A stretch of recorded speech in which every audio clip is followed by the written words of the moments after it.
Hello and welcome. Today, we're diving into a pretty sophisticated strategic framework for how to evaluate Bitcoin's role within a corporate treasury. We're going to move past all the hype and actually develop a durable, thoughtful model for making these big decisions. This question right here has just exploded onto the scene. It's rapidly shifted from being a really fringe topic to a mainstream corporate finance debate. With a friendlier regulatory climate and some huge brands getting involved, it's become a really urgent question for CEOs, CFOs, and treasurers everywhere. So, to really get a handle on this, here's our roadmap. First, we'll talk about this new sense of urgency. Then, we'll dig into Bitcoin's financial profile. Is it an asset? Is it digital gold? After that, we'll look at it as money as software and propose a strategic allocation. And finally, we'll wrap up with a dynamic framework for how to monitor an investment like this. All right, first up, in this section, we're going to look at the specific reasons that have pushed Bitcoin from this, speculative curiosity into a really serious strategic discussion happening in boardrooms right now. The whole landscape has just fundamentally changed. We're seeing sovereign wealth funds quietly adding exposure, state treasurers are actually designing reserve strategies around it, big-name brands like Tesla and Block have put real capital in, and the whole regulatory environment is just so much more accommodating. These are all signals that even the most conservative investors really can't afford to ignore anymore. So that brings us to our second section. Before you can allocate any capital, you really have to define what an asset's role is. Now, a lot of people just throw around the label digital gold for Bitcoin, but if you look a little closer, a more nuanced analysis shows some really critical differences. Now, this is where it gets really interesting, the divergence in their performance. While it's true both assets get their value from scarcity and social consensus, the way they behave is totally different. Unlike gold, Bitcoin has acted much more like a high beta risk asset, meaning it tends to move with way more volatility than the broader market. And crucially, it didn't rally during that huge inflation shock from 2021 to 2022, which really challenges that simple inflation hedge story. This chart really puts the potential scale into perspective, doesn't it?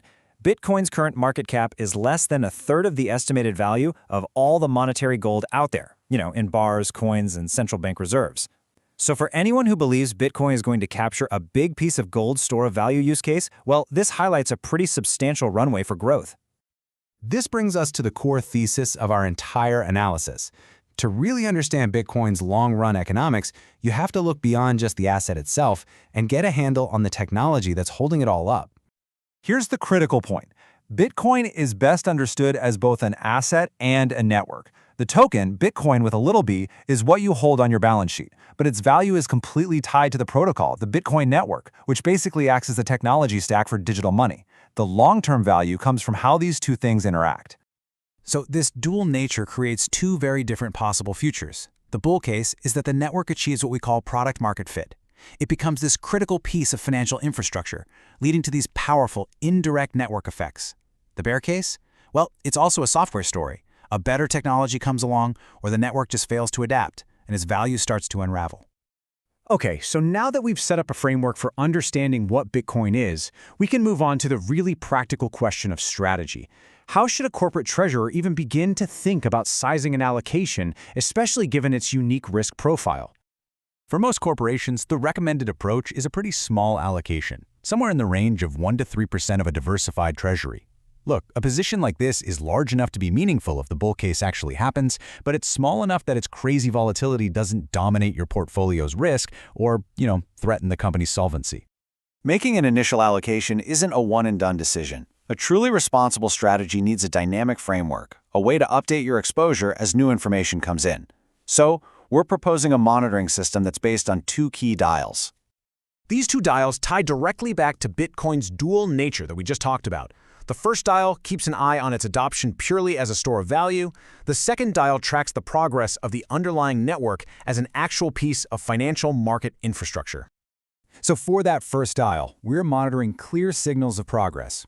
This means tracking its market share against gold, watching for steady inflows into those regulated ETFs, and seeing if ownership is broadening out to more institutional players. Things like improving market depth and how it performs during macro stress events are also really key indicators. Now for the second dial, we're looking for hard evidence that the network itself is gaining traction and achieving that product market fit. We want to see sustained growth in settlement volumes, actual integrations by major banks and fintech companies, and a thriving ecosystem of financial apps being built right on top of the protocol. This is where that durable, long-term value could really come from. And that brings us to our conclusion. The framework we've just walked through, it isn't designed to help you predict the future with perfect certainty. Nobody can do that. Instead, it's designed to help you make a smart, strategic portfolio choice in the face of that uncertainty. This quote just perfectly captures the whole strategic point here. The objective is not to make some all-or-nothing bet on whether Bitcoin will succeed or fail. The job is to choose an allocation that lets you have meaningful participation in the potential upside while making absolutely sure the company is still standing if the whole thesis doesn't play out. Ultimately, this is the big, powerful, central question that corporate leaders have to start thinking about. And that two-dial framework we discussed, that's your tool for continuously evaluating the evidence and managing your position as the answer to this very question unfolds over time. If you found this analysis valuable, please do click like and subscribe to FinBot Insights. We are really looking forward to exploring more topics just like this with you very soon.